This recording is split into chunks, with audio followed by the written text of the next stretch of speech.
21절로 23절까지 보시겠습니다. 그 주인이 이르되 잘하였도다. 착하고 충성된 종아, 내가 적은 일에 충성하였으며 내가 많은 것을 네게 맡기리니 네 주인의 즐거움에 참여할지어다 하고 2달란트 받았던 자도 와서 이르되 주인이여 내게 2달란트를 주셨는데 보소서 내가 또 2달란트를 남겼나이다. 그 주인이 이르되 잘하였도다. 착하고 충성된 종아, 네게 적은 일에 충성하였으며 내가 많은 것을 네게 맡기리니 네 주인의 즐거움에 참여할지어다 하고. 아멘. 본 마태복음 25장에는 비유로 세 가지의 형태가 나오는데 열처녀 비유와 양과 염소의 비유, 그 사이에 이 달란트 비유가 있습니다. 이 비유는 주님께서 재림하시면은 심판하실 것이다 하는 그러한 심판 때에 있을 어떤 공의와 정당성, 이런 부분에서 비유로 말씀해 주신 것입니다. 우리가 이 본문에서 놀라운 것을 발견하는 것은 적은 일에 충성을 했는데 많은 것으로 주인의 기쁨에 그것도 동참하게 되는 이런 즐거움을 준다는 말이 뭘까? 우리가 보통 세상에서는 많고 적음이라든가 또 그에 배당되는 어떤 기쁨과 기대치 이런 것들이 우리 사회를 살아가는 의식 구조인데 이 본문은 그렇지 않다는 것에서 하나님이 우리를 어떻게 이제 판단을 하시고 또 하나님께서 이 세상에 있는 것들을 어떻게 이해하시며 우리는 또 어떤 기쁨을 누리게 되는 것일까? 성도로서 그런 점을 생각을 해야 될 줄로 압니다. 그럼 무슨 일이 적고 무엇이 많은 것이고 또 그 참된 기쁨이라고 하는 것이 어떤 개념일까 하는 점을 알아야겠습니다. 그래서 주제를 적은 일에 대한 많은 보상을 주신 하나님에 대해서 알고자 해서 적은 일에 대한 많은 보상, 이런 주제로서 말씀을 나누려고 합니다. 첫 번째로 이 본문에서 전체를 읽게 되면은 14절에서 30절까지의 내용에 전부가 되겠습니다만은 이 달란트는 이제 재능을 말하죠. 달란트는 그 어떤 사람에게든지 다 어느 정도든 간에 주어져 있다 하는 사실을 보게 됩니다. 본문 앞서 14절 5절에 보면은 또 어떤 사람이 타국에 갈 때 그 정도를 불러 자기 소유를 맡김과 같으니 각각 그 재능대로 한 사람에게는 금 5달란트를, 한 사람에게는 2달란트를, 한 사람에게는 1달란트를 주고 떠났더니, 그렇게 말하고 있습니다. 달란트라는 헬라어는 나중에 영어로 업력되어서 탤런트라고 이렇게 하는데 이제 연예인이라고 보통 하죠. 재능자, 재능, 이런 뜻입니다. 달란트는 이제 어떤 중량을 재는 단위였는데 나중에 그 화폐의 어떤 단위를 말하게 되었고요. 한 달란트는 6천 데나리온으로 이제 그 해석이 되고 같은 것이고, 그 한 데나리온은 노동자 일 품삯이에요. 그렇게 볼 때에 6천일을 일을 했다는 이야기고, 그리고 노동자 품삯을 요즘은 많이 비싸졌습니다만은 지금 돈으로 환산하면은 10만 원을 잡으면 하루 일당을 6천 데나리온이니까 한 달란트는 결국은 6억이라는 돈이 되겠습니다. 지금 이 시대에 어느 지역에서든 나라에서든 6억이라는 돈은 절대로 적은 돈이 아닙니다. 상당히 큰 돈이에요. 한 달란트는 각 지역마다 조금씩 다르게 그 무게를 쟀습니다만은 금 33 내지 34kg 정도의 무게의 이제 가격을 치면은 그렇게 되는데, 한 달란트의 그 금 33 내지 34kg라고 했는데 1kg의 금이 지금 시가로는 3천만 원입니다. 조금씩 변동이 있습니다만은, 이 변동 따라서 이제 가격이 다르게 되니까 우리는 그제나 지금이나 노동자의 하루 품삯을 가지고서 계산하는 게 빠를 거예요. 어쨌든 이 하루 품삯이 한 데나리온인데 6천 데나리온에 당하는 이 1달란트의 그 값어치를 우선 생각해 줘야 되겠습니다. 그래서 이 주인이 먼 곳을 가면서 재산을 이제 종들에게 배분을 해줬다는 거죠. 5달란트, 2달란트, 1달란트 이렇게 각각 소유를 맡겼다고 했습니다. 첫 번째 그 내용에서 주인이 이 거액을 맡겼다라고 하는 입장을 잘 알아야 됩니다. 이 맡겼다고 하는 것은 종들이 그야말로 종이고요, 그 집에. 근데 그 돈이 내 것이 아니다 그 말이에요. 주인의 돈이라는 거죠. 그래서 맡겼다고 하는 것에서 개념을 분명히 해야 됩니다. 학기 2장 8절에 은도 내 것이 금도 내 것이라. 물질, 재산 모든 것들이 하나님의 것이라고 하는 이 개념이 일상에서 우리가 그렇게 의식을 할 수 있다고 하는 것은 대단히 좋은 신앙이에요. 그리고 하나님께서 그 재물과 그 사람을 지켜주시는 놀라운 역사가 연결이 계속 될 수가 있는 거예요. 그게 안 되기 때문에 매일 우리는 딴 생각을 하는 거예요. 잘못 생각하는 거죠. 우리가 이 세상을 받았고 만물을 받았습니다만 이것을 관리하는 차원에서 우리를 문화인으로 주셨지, 이걸 우리가 소유한다는 것은 안 맞는 거예요. 어떻게 보면은 땅 자체는 사유재산 제도화하는 것은 잘못된 거예요. 성경적으로 보면은. 이것은 땅은 하나님 것이고 이것을 가서 장난을 칠 수가 없어요. 그래서 땅을 가지고서 투기를 한다든지 하는 것은, 이것은 성도들이 거기에 관여하면은 죄를 짓는 거예요. 성경적으로 볼 때 정상이 아니에요. 우리가 땅은 우리의 노력을 심는 것은 문제가 좀 달라요. 하지만 땅 자체는 하나님 우리에게 이제 이 위에서 살도록끔 그래서 관리하는 그런 입장에서 우리를 주셨기 때문에 땅을 가지고서 그렇게 메인 재물이죠. 이런 그 하나님의 메인 제도를 가지고서 우리가 사유하는, 그래서 거기에서 투기를 하고 하는 것은 이건 성경적이지를 못하는 거예요. 어쨌든 이 주인이 1달란트, 2달란트, 5달란트 이렇게 나누어 줬다고 하는 데 대해서 이제 그 소유욕이라든가 또는 뭐 예사로 생각한다든가 할 수가 없어요. 사실 6억이라는 돈이 예사로운 돈이 아니지 않습니까? 2억은 12억, 2달란트는, 5달란트는 30억에 되는 돈인데요. 엄청난 돈이에요. 근데 이런 돈 관리를 어떻게 해야 되는가 하는 것이 종들이 일상에 그 주인하고 살 때에 그것도 너무 잘 알고 있는 것이고, 그리고 주인의 그 성실성이라든가 그런 것들을 잘 알고 있을 거예요, 주인의 마음을. 그런데 이 본문에서 이제 그렇지 않는 종이 또 하나 나오게 되니까 우리는 여기에 대해서 상당히 그 심도 있게 잘 그 판단을 해야 될 것입니다.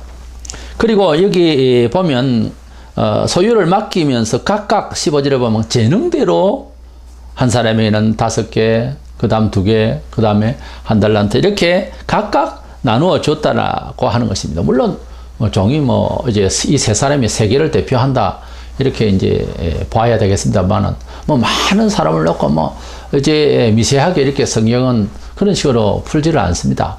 그냥 세 사람 정도의 이제 경우를 들어서 모든 사람에게 하나님은 그런 식으로 이제 배분했다는 거죠. 말하자면 그렇게 알아들어야 되겠어요. 그래서 각각 그 재능대로 뚜나밋이라고 하는 뚜나밋은 이 능력을 말해요. 이렇게 각각 감당할 수 있을 만큼 줬다는 거예요. 그렇다고 해서 그 감당을 할 수 없는 자에게 많이 줄 수도 없고요. 그리고 할 수 없는 자에게 많이 줘서 요구할 주인도 아니에요. 각각 자기 나름대로 일을 하면 밥 먹고 사는 데는 지장이 없잖아요.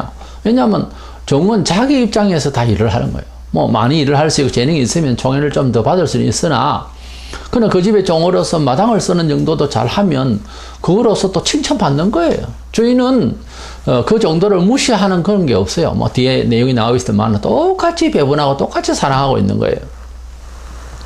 그래서 주인이 이제 먼 타워에 있다가 이제 때가 되어서 돌아와서 이 종들에게 나누어준 이제 달란트에 대한 그 회계를 하는 거예요. 계산을 이제 하는 거예요. 어떻게 이제 맡겨놓은 것을 잘 관리하고 있었는지 그것을 이제 19절에서 회계를 하더라고 했습니다.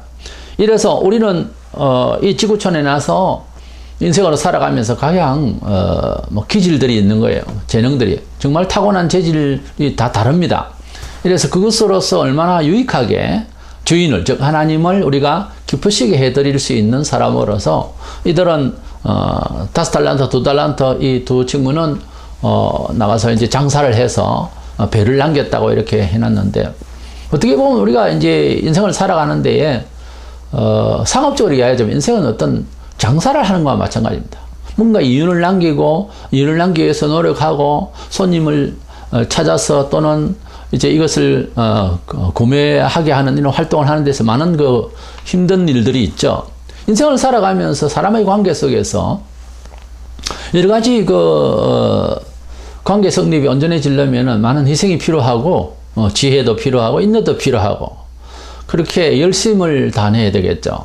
어쩌면 기독교는 2000년 역사 동안에 이렇게 보면은 영적인 장사를 한다 이렇게도 표현할 수 있어요. 우리가 복음을 전파하는 데 있어서 얼마나 많은 돈이 때로는 거액이 들어가기도 하고 많은 모험도 필요하고 희생이 또 직접적으로 순교까지 해야 되는 이런 안타까운 많은 희생이 필요한 거예요. 왜요? 그것은 예수 그리스도의 복음이 확산되고 모든 영혼들이 참된 인생을 찾고 주인이신 하나님께 영광을 돌리게 하기 위한 지구촌에 하나님을 경외할 수 있는 사람들로 많이 만들어내기 위한 장사죠. 영적으로 많은 이제 일을 수고를 하는 일이죠. 우리는 이런 비유를 통해서 꼭 알아야 될 사실이 무슨 일을 하고 어떤 일을 꾸미기 전에 만물 만사 자체가 주인이 우리에게 맡겨준 것이다. 최소한 어디에서 태어나서 얼마만큼의 영향을 가지고 있든 간에 주인이 내게 이만한 것을 맡기셨다. 오늘 여기에 맡기셨으니까 오늘부터 어떻게 시작하고 그리고 출발할 것이며 또 그 과정을 어떻게 프로그램을 짜고 살 것이냐 하는 이런 고민을 할 수 있어야 되는 거예요. 거기에 주인공이 내가 아니고 이렇게 받았으니 이렇게 가졌으니 이런 나이니 주인이 나를 이렇게 만드셨으니 내가 가지고 있는 역량을 어떻게 잘 시품 발휘해서 주인을 기쁘게 해드릴 수 있을까 하는 이런 신본주의 사상, 근원적으로 모든 것이 주에게서 와서 주님을 기쁘시게 해드려야 된다 하는 생각을 해야 되는데 뭐 인생으로 나서 시대마다 지역마다 교육이 다르고 또 그 가르침을 다 다르게 받는 가운데에 이제 뭐 하나님의 지혜가 들어가지 않는 지역과 시대에는 어느 곳은 예외 없이 하나님을 위하여 산다는 생각을 못해요. 우리가 예수 그리스도 안에서 한 종교인이 되어서 그래서 생활을 좀 더 유익하게 하게 되었다. 뭐 종교인이 됐다. 이런 차원은 아직까지 구원받은 사람이 아닙니다. 엄격히 말하면. 정말 구원을 받고 하나님을 소위 만났다라고 하면요.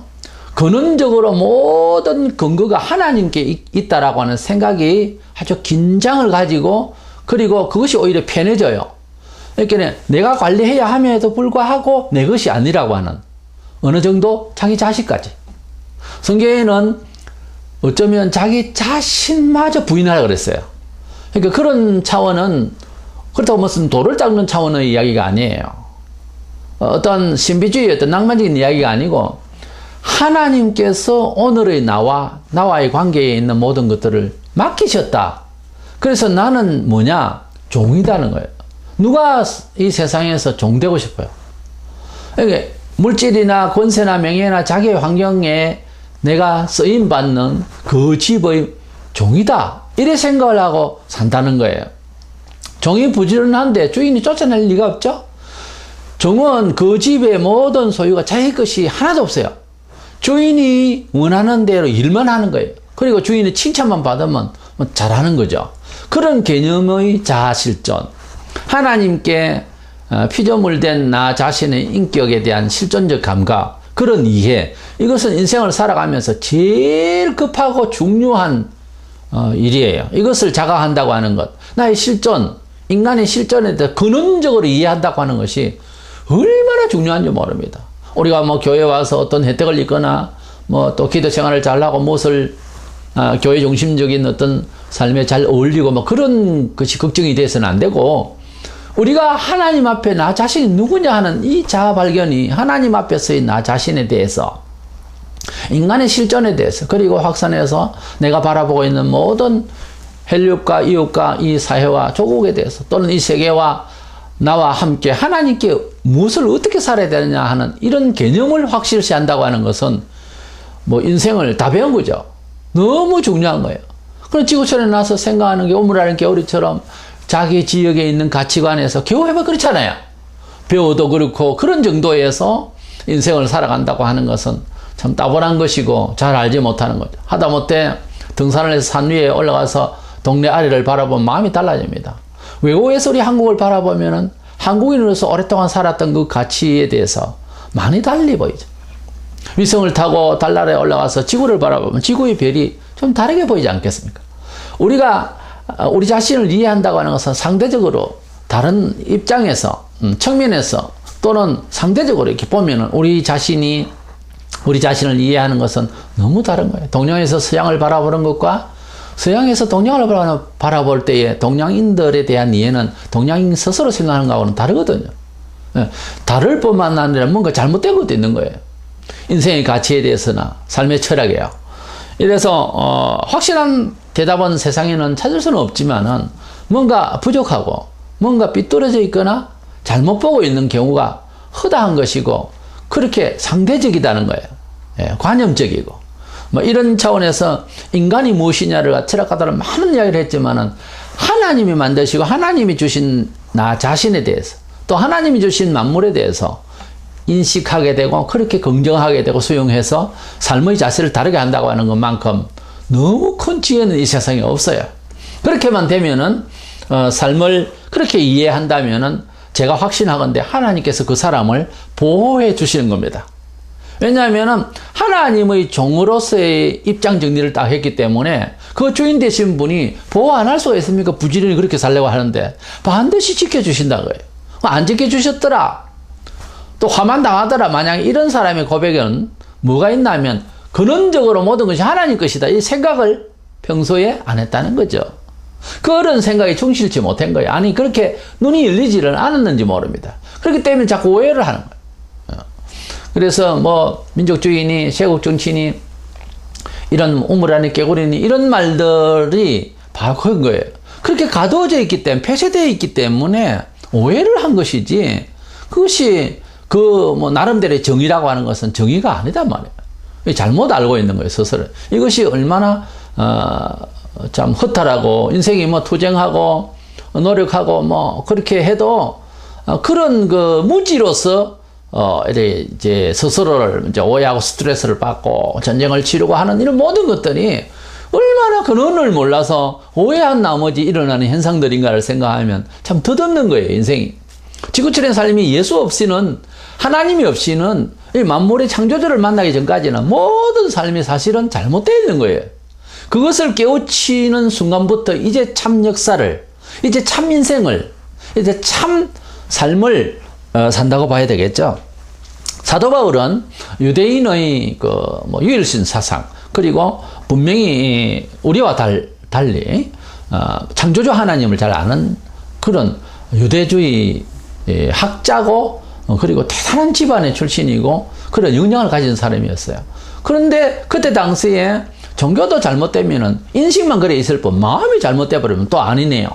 마음도 인식도 지식도 없는 우리들이야 뭐 더 아니지만, 그러나 그들은 유일신 사상이 있고 유구한 역사에 하나님께서 그들의 선조들을 붙들어 역사하신 아브라함과 이삭과 야곱의 역사, 모세의 역사를 다 알고 있기 때문에 맨날 그것만 자랑하고, 그리고 외식적으로 하나님을 섬기지 아니하는, 완전히 마음은 떠가 있는, 그래서 종교가 하나의 뭐 기득권 행사로서 이방인들을 무시하고 뭐 이런 식의 전통과 집안 출신 뭐 이런 것만 가지고서 자기 가치를 높이려고 하는, 뭐 아예 민족적으로 그런 긍지를 가지고 있는 이런 잘못된 외식 문화가 충만할 때에 예수께서 오셔서 아브라함을 덜먹이지 말고 아브라함 너희 손주 아브라함 이렇게 안 믿었다라고 지적을 해주시는 내용을 우리가 볼 수가 있죠. 막 그런 가운데 있다가 사도 바울이 핍박 중에 있다가 예수님을 직접 만나게 되고 그가 변화받고 난 뒤에 하는 말이 여러 그 고백들이 있는데 그중에 로마서 11장 36절에 이는 만물이 주에게서 나오고 주로 말미암고 주에게로 돌아감이라. 이게 바울이 예수님을 만나게 되고 난 뒤에 크게 깨달은 것 중에서 모든 사물에 대한 인식의 모든 철학은 배설물로 여겨버리고 예수 안에서 배운 것은 다시 배운 것은 원래 그렇게 알고 있어야 되는데 모든 만물이 주에게서 와서 모든 만물의 활용과 그 끝의 영광은 하나님께 돌아가야 된다고 하는 이것을 고백하게 되는 거죠. 그리고 이 사실을 알아도 또 조심해야 되는 부분들도 많이 가르치고 있습니다. 로마 12장 3절에 보면 믿음의 분량을 주셨다라고 해서 이렇게 의치고 하나님을 위해서 살고 또 자기 자신이 좋아지고 하는 이런 역량도 다 믿음의 정도는 있다. 항상 끝까지 겸손해야 되죠. 정도는 있다 그거예요. 우리가 컨집에는 모습들도 몇이나 있어요. 일 더 잘하는 모습이 있고 조금 덜 잘하는 모습이 있을 수 있듯이요. 이렇게 종된 마음으로 일을 하더라도 분량은 있다. 자기 재능의 역량은 알고 살아야 된다는 거예요. 로마 12장 6절에는 우리에게 주신 은혜대로 받은 은사가 각각 다르니 그랬어요. 그렇기 때문에 예수 믿어도 이제 연륜하고 차이 없이 어떤 상황에 부딪혀서 새롭게 또 이제 변화를 받고 또 훈련받고 하는 가운데서 또 집안 출신부터 다 다르고 하니까요. 또 개성이 다 다르고 가진 역량이 다 다른데 그렇게 이제 잘 되는 가운데서 믿음이 이제 속 사람의 처세, 믿음의 실존적 속 사람이 이제 성장해 가는 과정에 있어서 하나님께서 그를 이제 갑자기 감당치도 못하는 은사를 주시는 건 아닌데 어떤 훈련 과정을 통해서 그것을 빨리 이제 채용을 하고 이제 살아가는 힘으로 그렇게 근거를 가지게 되는 이런 역량들이 조금씩 달라요. 그래서 어떤 사람은 훈련을 고되게 받아가지고 빨리 이렇게 성숙되어지는 사람이 있는가 하면은 사람 편에서 볼 때에 그 훈련을 이제 안 받으려고 하다 보니까 시간만 갔지. 그러니까 예수만 오래 믿었고 교회만 왔지. 믿음이 그렇게 안 자라버리는 사람도 있다. 그 말이에요. 그래서 반드시 그 훈련 과정을 통해서 믿음을 더하여 주시는 걸로 되어 있어요. 성경에는. 누구나 예외 없이요. 가만히 있는데 믿음이 갑자기 많아질 수는 없잖아요. 편안히 앉아서 설교만 들으면 그 시간에 주인공이 되는 것 같고 이야기 중에 자기가 주인공이 되고 그건 이제 어떤 소망의 어떤 뜻을 품는 것이지 그러한 사람이 된 건 아니잖아요. 단 한 시간 만에 사람이 그렇게 변할 수가 있습니까? 때로는 그런 역동적인 어떤 힘이 있어가지고서 아주 그 말씀에 큰 힘이 부닥쳐서 그 부닥치는 것도 개인마다 다르죠. 아주 간절하고 마음에 어떤 그 한이 지고 이런 사람들은 어느 날 그걸 바로 준비가 돼 있는 사람이죠. 같은 말을 듣는데도 아주 그 말씀이 아주 그 역학적으로 자기를 아주 뒤집어 놓는 그런 경우가 있습니다. 그래서 영혼의 큰 변화 이런 경우도 있습니다만 어쨌든 열심히 간절히 사모하지 않는 자에게는 기회가 와도 부닥치질 않죠. 스파크가 일어나지 않는다 그 말이에요. 하나님 말씀을 우리가 많이 사모하고 주의 뜻대로 삶을 이렇게 수용하고 그런 설정을 딱 해놓고 간절하고 기다리고 쓰고 일하다 보면 어느 날 예사로운 말씀 같은데도 그 말씀이 크게 부닥칠 때 그분의 설교, 그분의 권면이 대단해서가 아니라 성령께서 역사하실 때가 있어요. 그런 하나님의 어떤 은혜의 시간이, 카이로스의 시간이 딱 오면은 놀라운 발견을 할 때가 있습니다. 그랬을 때 눈이 딱 열리면, 하나님께서 평소에 우리와 함께 하셨구나. 하나님께서, 나의 어두운 순간순간에도 늘 함께 계셨구나. 이걸 알게 되고, 아직 믿음이 부족하거나 부실한 사람, 불평도 많고 하는 교인들도 있습니다만 그런 사람을 항상 기다릴 수 있는 마음이 생겨버려요. 하나님께서 이 사람도 언젠가는 마음을 한번 빛을 주실 것이다. 왜? 자기가 그런 경험을 했기 때문에. 그런 마음이 딱 드는 게 절대 그리스도 안에서 형제 자매를 라가라라 이렇게 못해요. 미련한 자라고 저거는 인간도 아니라고 이렇게 하는데 두려움을 가져요. 왜냐하면 나를 그렇게 인도하시고 찾아오신 순간이 있었거든요. 그때 받은 경험이 하나님께서 우리를 얼마나 사랑하시고 기다리셨는가 하는 걸 알게 되는 거죠. 그런 겸손이 있기를 원합니다. 어쨌든 달란트는 누구에게나 적절히 다 주신 하나님을 빨리 발견하는 것이 가장 중요한 거죠. 이것이 주인이 주셨고, 주인이 주셨다면은 이것은 내 것이 아니고, 또 주셨다면은 주인이 평소에 우리에게 바라는 것이 무엇인가를 이제 알게 되어서 일을 해야 된다는 거예요. 이런 점에 대해서 달란트를 자기가 무엇을 받았는가, 또 달란트를 받은 것을 인지하는 이란 뇌가 열려서, 가슴이 열려서, 지혜가 있어서 그렇게 주인의 것이다라고 하는, 주인이 또 주셨다고 하는 그런 자기 입장 정리가, 또 그런 경험이 이해가 되어져야 된다는 거예요. 두 번째로는 그 주인이 어떤 분인가 하니까 결론적으로 적은 일을 했는데 많은 것으로 보상해 주시는 주인이라는 거예요. 우리 생각에는 대단히 크다, 우리 생각에는 작다, 이렇게 하는 이해하고는 좀 다릅니다. 어쨌든 주인이 돌아와서 하는 말씀을 보면은 적은 일을 했는데 많은 것을 준다는 거예요. 이 보상의 법칙은 세상적으로는 안 맞거든요. 우리는 은행에 돈을 맡길 때 10만 원을 맡기는 것과 1000만 원을 맡기는 이자의 차이를 생각하듯이 삶을 생각할 때에 남에게 그런 배상의 법칙이 딱 고정화되어 있는 거예요. 근데 하나님은 그렇지 않다는 거예요. 하나님은 오히려 어떤 데는 거꾸로 게을르고 못나고 하는 이 자식을 더 많이 포용하시고 사랑하시는 경우가 발생해요. 교회사에서도. 그럼 이건 뭡니까? 이렇게 불평할 수 있는 거거든요. 공평의 원칙에 아주 공의로운 척. 사람은 그렇게 살잖아요. 그런데 그렇지 않다는 거예요. 예를 들어서 탕자에 비유해서만 당장 봐도요.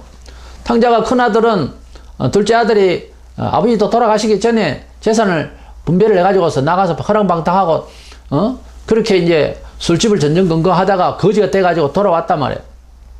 근데 그날도 역시 큰아들은 장남짓을 제대로 하고 있었어요. 열심히 일하고 돌아왔는데 집에 잔치를 하고 난리를 치니까 이거 뭐냐고. 동생이 돌아왔지 않느냐고.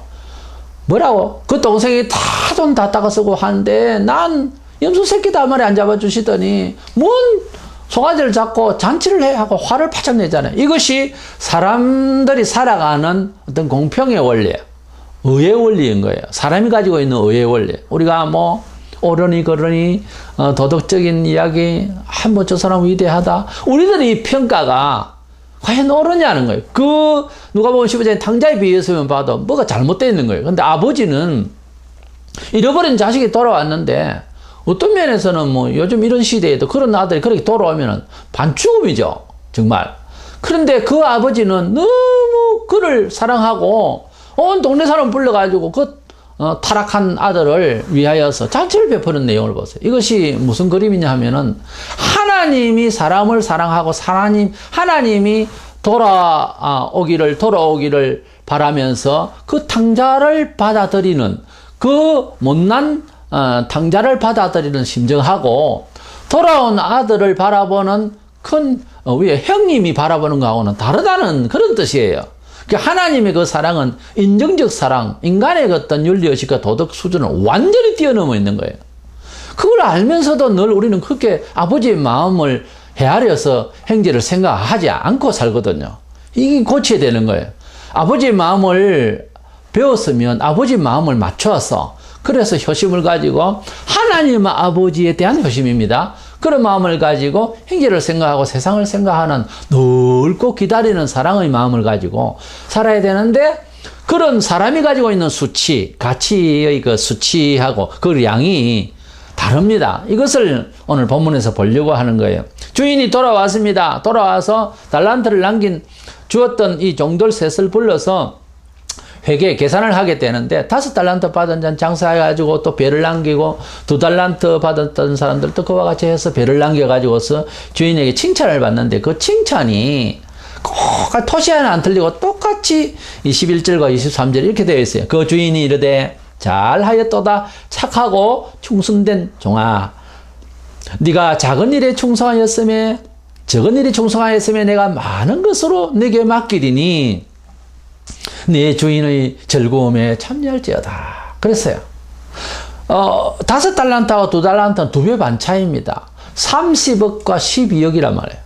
이런 우리가 만원과 2만 원 차이, 2만 원과 5만 원 차이는 사회에서 그 가치면에 있어서 활용도가 그렇게 큰 차이는 아니에요. 그런데 억대가 되고 10억대가 되어버리면 문제가 다르죠. 예, 문제가 다릅니다. 이래서 그런 비율로 똑같이 의식이 안 되고 또 경제 활용도가 그렇게 가치가 그렇게 안 되잖아요. 벌써 10억대가 넘어와 버리면 배가 되거나 이러면은 그는 만 원과 2만 원 차이 배하고는 이건 다른 거죠. 그런데 우리가 보기에는 5달란트와 2달란트는 30억대 가령 12억이면은 엄청난 차이인 거예요. 그런데 주인은 그렇게 생각 안 한 거예요. 똑같이 5달란트를 남긴 자나 2달란트를 남긴 자나 똑같이 적은 일이라고 해버려요. 또 그리고 똑같이 토시 하나 안 틀리게 주인의 즐거움에 참여하라고 많은 것을 또 맡기겠다고 이렇게 축복하는 거예요. 여기에서 뭐가 많고 뭐가 적다는 거냐는 것이 깨어지는 거예요. 우리의 수치에 대한 개념을 깨는 거예요. 우리가 그것을 빨리 습득하고 활용해야 되겠어요. 어차피 우리의 시민권은 하늘에 있고 어차피 우리는 영적으로 영원한 입장에서 우리의 실존은 하나님 아버지 자녀예요. 요한복음 1장 12절에 하나님의 자녀가 되는 권세를 주시다 했거든요. 하나님의 자녀들이에요. 아버지라 부른다. 하나님을 아버지라 부르라고. 너희는 이렇게 기도하라. 하늘에 계신 우리 아버지여. 하나님을 이제는 신의 어떤 관계, 두려운 관계를 넘어서서 우리 아버지가 되셨다고 하는 거. 이게 안 되는 거예요. 잘 우리가. 이게 된다면은 이제는 그 아버지 마음을 받아서 하나님의 나라의 사고방식, 하나님 나라의 처세를 이 세상에서 해내자는 거예요. 아, 그건 종교적이니까 안 되지 않느냐. 했어요, 예수님은. 했어요, 사도들은. 교회사에 그렇게 많은 믿음의 선조들 기적을 나타냈어요. 했어요, 그렇게. 하나님의 법칙이 세상에 통하느냐? 통하기 때문에 하라 그랬죠. 우리 세상 것으로 살아야 돼. 살아보니면 잘 살았어요. 세상 법칙대로 뭐 얼마나 일어났는데. 우리가 생각하는 많다, 적다, 12억과 5억, 30억은 엄청난 차이, 차이를 아예 딱 두고 있잖아요. 딱 간격을 크게 벌려놓잖아요. 근데 주인은 똑같다는 거예요. 왜? 검을 주신 하나님이 산 전체가 검일 수도 있어요. 어디에 묻혀 있을 수도 있어요. 그 풍요하시고 많으신 하나님은 검 한 덩어리나 10덩어리나 눈에 그렇게 크게 안 보인단 말이에요. 돈이 꽤 많으면은 수천억이 된다고 하면 1억, 2억을 하나, 두나 이렇게 말할 수 있어요. 그렇게 말하죠, 실제. 돈이 없는 사람에게 크게 보이고 작게 보이다가 돈이 많아지고 부자가 되면은 어째요?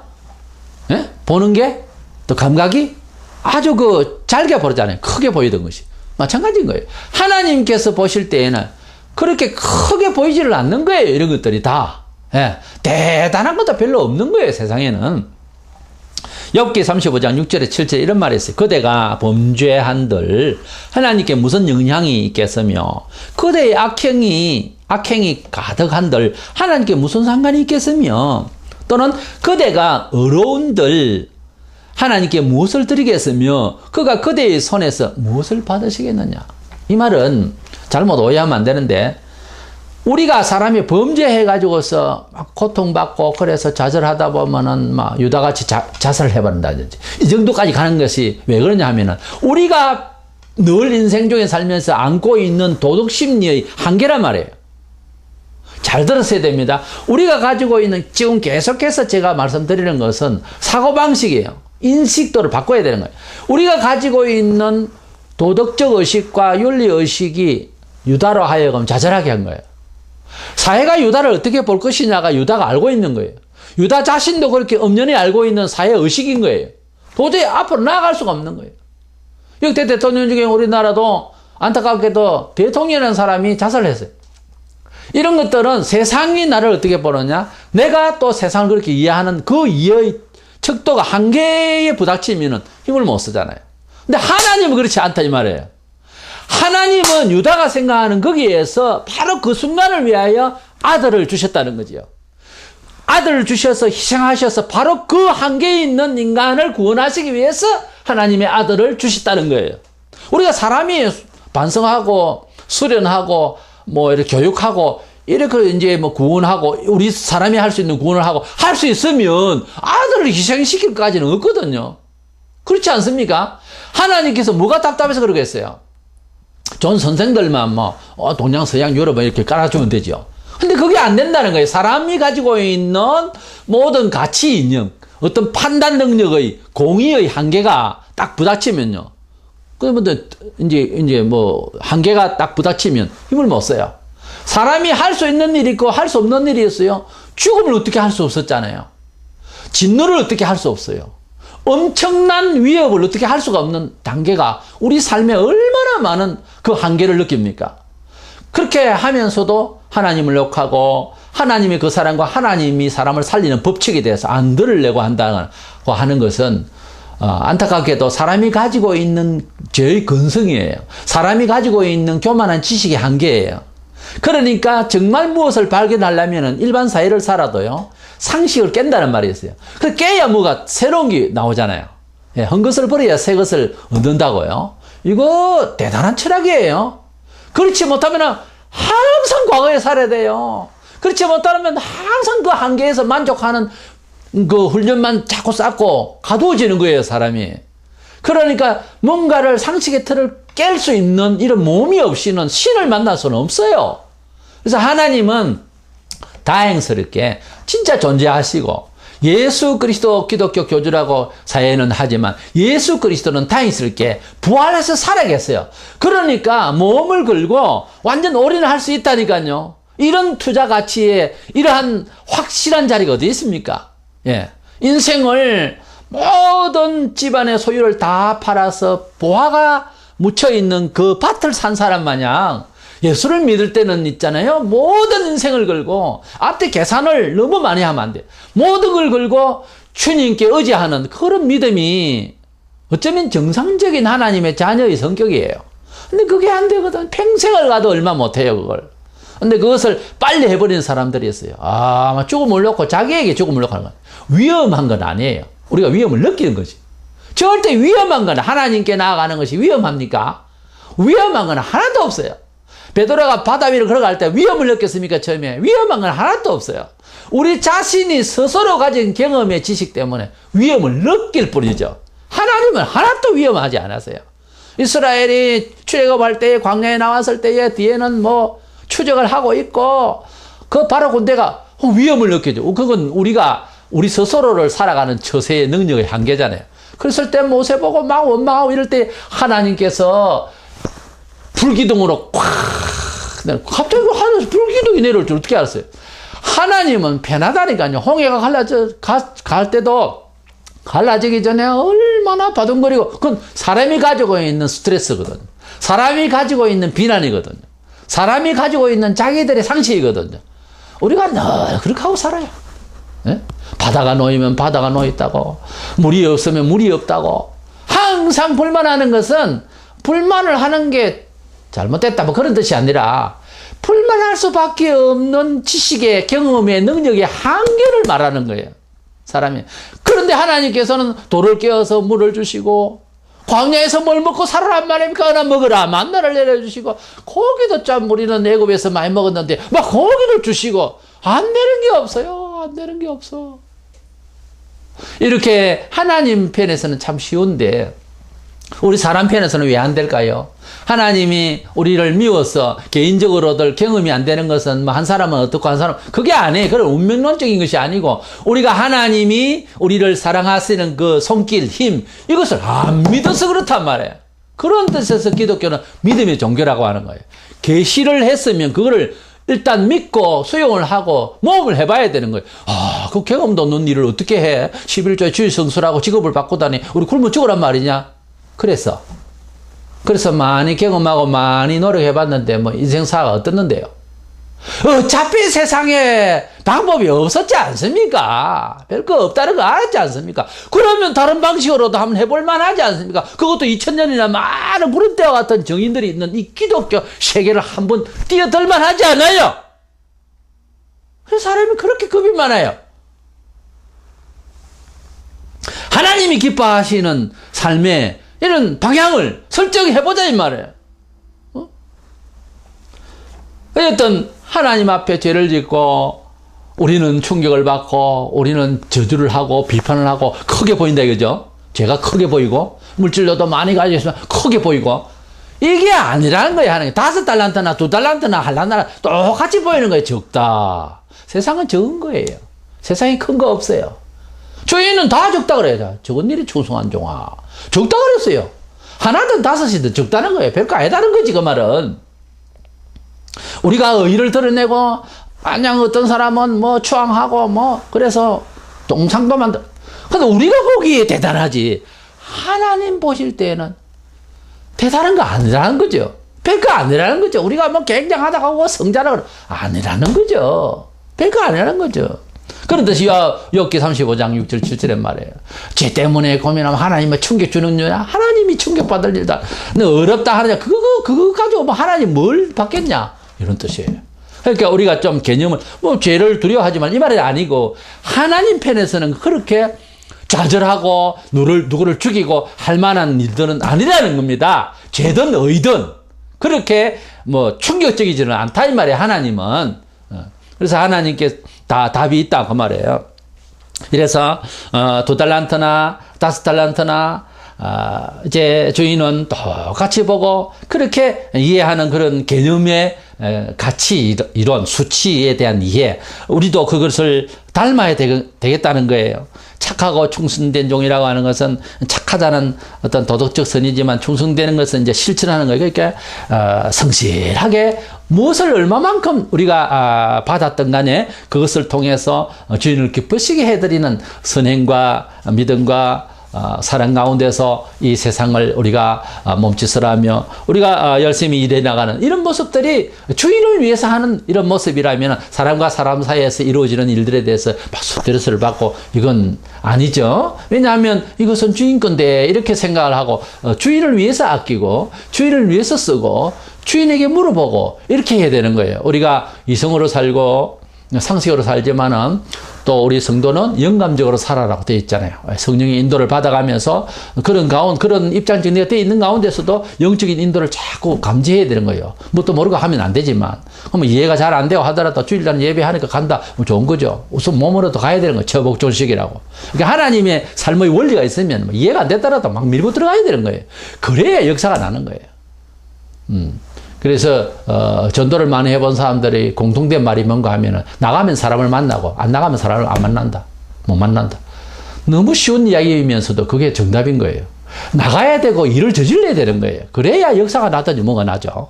그래서 나가면 사람 만나고 안 나가면 사람은 못 만난다. 얼마나 귀한 말입니까? 우리 하나님께 우리는 1달란트 가진 사람을 생각해 보면은 참 조심스러운 게 이 사람은 어리석고 악하다고 하는 평가를 30절에 이렇게 받았는데 불입을 받았어요. 그는 이 사람은 이 1달란트가 6억이에요. 이걸 땅에 묻어놔 놓고 그러니까 은행에 예치도 안 하고 집안에 가만 놔뒀다 이렇게 이야기 되겠죠. 그 창고 같은 데 놔놓고 종이 주인 오면 다시 돌려줘야지 이렇게 하고 앉아있는 거예요. 이것은 평상시에도 이 종이 주인에게 사랑은 받고 있었기 때문에 도움을 받고 있는 종이겠지요. 그런데 도움만 받았지 주인이 마음을 못 읽은 거예요. 이제 이렇게 살고 있는 거죠. 모든 사람들이 받은 것이 있고 크든 작든 간에 다 받은 것이 있는데 하나님의 것이다.